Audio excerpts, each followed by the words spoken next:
جب ہندو گاہک پانی مانگتا تھا اس دکاندار سے تو اس کو کٹورے میں، چاہے پیتل کا ہو یا اس کا مٹی کا، اس میں دیا جاتا تھا. اور جب کوئی مسلمان گاہک پانی مانگتا تھا اس کو بانس کے ذریعے ٹرانسفر کیا جاتا تھا. ارے کہ برتن ناپاک نہ ہو جائے. ہمیں پاکستان اس لیے چاہیے. الوطنی کے تحت یہ سوال پوچھنا تو نہیں چاہیے، لیکن پھر کیوں ہم نے پاکستان بنایا ہے، یا دیکھیے ضرورت کیوں آن پہنچی اس چیز کی پاکستان بنانے کی؟ پاکستان اس لیے بنایا تھا کہ جب برٹش نے ہندوستان پہ قبضہ کیا تو ورلڈ اکانومی میں ہندوستان کا 24% حصہ تھا. اوکے، متحدہ ہندوستان کا. درست، ٹھیک ہے. جب برٹش گئے تو وہ 3% تھا. اوکے، ہمیں اس لیے ملک چاہیے تھا کیونکہ ہمارے سارے ریسورسز کو باہر کنورٹ کر دیا. ورلڈ ٹریڈ میں 27% انڈیا کا حصہ تھا. ارے and it was left to 3%. جب وہ برٹش یہاں سے گئے ہیں تو ورلڈ ٹریڈ میں ہندوستان کا 3% تھا. اس کا مطلب یہ ہے کہ آپ کے ریسورسز دوسرے لے گئے. ایک تو ہمیں اس لیے ملک چاہیے تھا، دوسرا ہمیں ملک اس لیے بھی چاہیے تھا کہ آپ اب یہاں سے دور نہیں ہیں، شالمی بازار جائیں، 99% دکانیں ہندوؤں کی تھیں وہاں پہ. وہاں اس زمانے میں یہ جو سوڈا اور جوسز اور ٹینز اور پیٹ باٹلز کا رواج بالکل نہیں تھا، بہت بعد میں آیا. تو یہ تھوک کی مارکیٹ تھی شالمی بازار. پورے پنجاب سے دکاندار آتے تھے بلک کا سودا خریدنے کے لیے، اور واحد پانی پلانے کا سورس جو ہوتا تھا وہ ہوتا تھا دکاندار خود. دکاندار ہی آفر کرتا تھا اپنے گاہک کو پانی کا. تو آپ سن کر شاید حیران ہوں گے کہ جب ہندو گاہک پانی مانگتا تھا اس دکاندار سے تو اس کو کٹورے میں، چاہے پیتل کا ہو یا اس کا مٹی کا، اس میں دیا جاتا تھا. اور جب کوئی مسلمان گاہک پانی مانگتا تھا اس کو بانس کے ذریعے ٹرانسفر کیا جاتا تھا. ارے کہ برتن ناپاک نہ ہو جائے. ہمیں پاکستان اس لیے چاہیے. انگریزوں کے زمانے میں آپ کو ایک سرٹیفکیٹ انگریز ایشو کرتا تھا، میرے پاس ہے، میں آپ کو دکھا سکتا ہوں. اس پہ لکھا ہوتا تھا کرسی نشین سرٹیفکیٹ تھا. کرسی نشین کا مطلب یہ تھا کہ اگر آپ کو یہ حکومت برطانیہ نے یہ سرٹیفکیٹ دیا ہے تو جب آپ سرکاری دفتر جائیں گے تو آپ کو ایک کرسی آفر کی جا سکتی ہے. وگرنہ نہیں ملے گی، زمین پر بیٹھیں گے، کھڑے رہیں گے. This was the sense of entitlement یا ڈیپریویشن ہمارے لوگوں. سر یہ تو بالکل انسانوں والا سلوک نہیں تھا. ریلوے اسٹیشن کے اوپر پانی کے واٹر ٹیبز علیحدہ تھے، مسلمانوں کے ہندو لیے. واٹر، مسلم واٹر. اس لیے ہمیں چاہیے تھا ملک. تو مسلمانوں کو میں اکثر بچوں سے بھی کہتا ہوں اور آپ کو بھی عرض کروں گا کہ دیکھیے ہم سمجھتے ہیں کہ ہمیں اسلام کے نام پر ملک لے آئیے، لیکن میں جب بچوں سے پوچھتا ہوں کہ یار اسلام کے نام پہ کیا؟ آپ نماز نہیں پڑھ سکتے تھے؟ بچوں کو نہیں پتہ ہوتا. آپ زکوٰۃ نہیں دے سکتے تھے؟ بچوں کو نہیں پتا. آپ حج نہیں کر سکتے تھے اس زمانے میں؟ سب کچھ کر سکتے تھے. دی میجر پوائنٹ جو ڈفرنس ہے آپ کا پاکستان لینے کی وجہ حضور یہ تھی کہ جو مسلمان ہونے کی وجہ سے آپ کو حقوق آپ کے جو سلب کیے جاتے تھے، مسلمان ہونے کی وجہ سے آپ کو ایکول نوکریاں نہیں ملتی تھی، آپ کو بڑے اپائنٹمنٹ نہیں دی جاتی تھی، آپ کو ڈیسیژن میکنگ نہیں جاتی تھی، آپ بیوروکریسی میں نہیں تھے، آپ پالیسی میکنگ میں نہیں تھے، آپ لوڈر تھے، آپ کلی تھے، آپ مالی تھے. مسلمان کیونکہ آپ مسلمان ہیں. تو اس کی انٹرپریٹیشن میری بڑی ڈفرینٹ ہے. بچوں کو جب میں پوچھتا ہوں اسلام پاکستان کی چاہتا اسلام کے نام پہ، میں کہ بیٹا اسلام کا کیا مطلب آگے؟ اسلام کے نام پہ لا الہ الا اللہ کے لا نام. الہ الا اللہ. تو لا الہ تو آپ پہلے بھی کہہ سکتے تھے. میں کہنا یہ چاہ رہا ہوں کہ جو لا الہ کہنے کی وجہ سے آپ کو پنشمنٹ ملتی تھی، آپ کو ڈپرائیو کیا جاتا تھا. جو اکنامکس گروتھ یا اسٹرینتھ میں مسلمانوں کی ہارڈلی کوئی کنٹریبیوشن تھی. ہمیں اس لیے ملک چاہیے تھا. ہمیں یہ بھی تو کبھی بچوں کو بتانا چاہیے نا. سر یہ 5 وقت نمازیں پڑھنے کے لیے تو نہیں کہ 5 سے ہم 6 نمازیں تو نہیں نعوذ باللہ کر سکتے ہم. سر یہ باتیں تو ہمیں بتائی نہیں گئی. یہ تو وہ باتیں ہیں جو مجھے لگتا ہے کہ ہمیں ابھی بھی لگ رہا ہے کہ یہ تو کہانی والی باتیں ہیں. جی ایسا ہوا ہی نہیں ہوگا. ایسا ہی. شالمی بازار کی میں نے آپ کو مثال دی ہے، اس لیے ہمیں ملک چاہیے تھا. اب آپ شالمی بازار میں دیکھ کوئی سوچ سکتے ہیں کہ سارے مسلمانوں کی الحمدللہ بانس کے ذریعے پانی نہیں دیا جاتا، آپ کی ڈسکرمنیشن نہیں ہے، آپ کی جاب اپرچونیٹی جیسے بھی ہیں. دیکھیے امپورٹنٹ چیز یہ ہے کہ پاکستان قائد اعظم کیسا چاہتے تھے اور آج کیا ہے، یہ ایک علیحدہ ڈبیٹ ہے.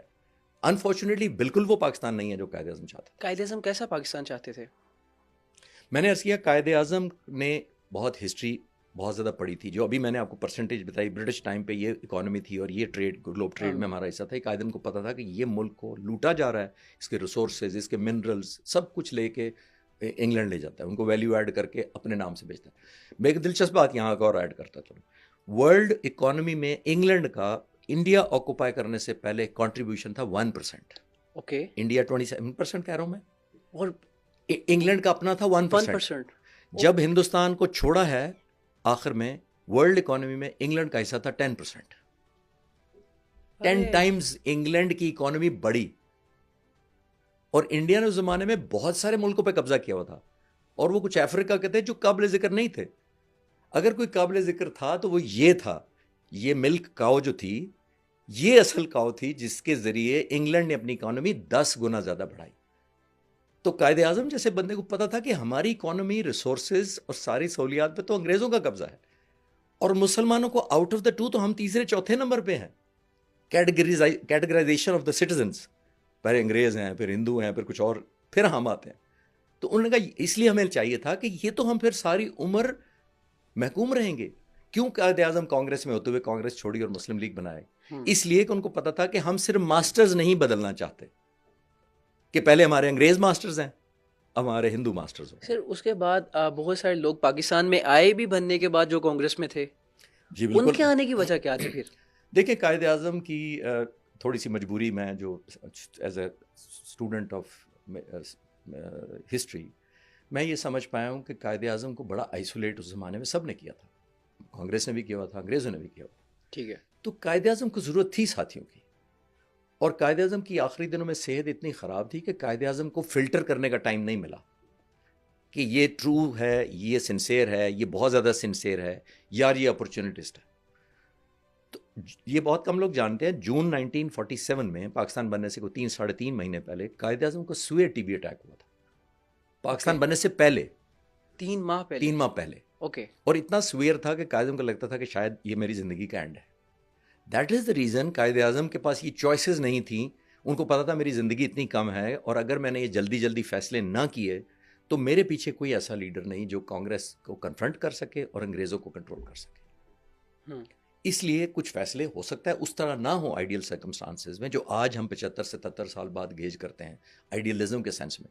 لیکن اگر میں قائد اعظم کے زمانے میں جا کے as a student of history میں پڑھتا ہوں، اور میں 20 سال سے پڑھ رہا ہوں، ان کی لیکچر دے رہا ہوں قائد اعظم کی شخصیت کے اوپر under the title of the untold and unseen of mister Jinnah.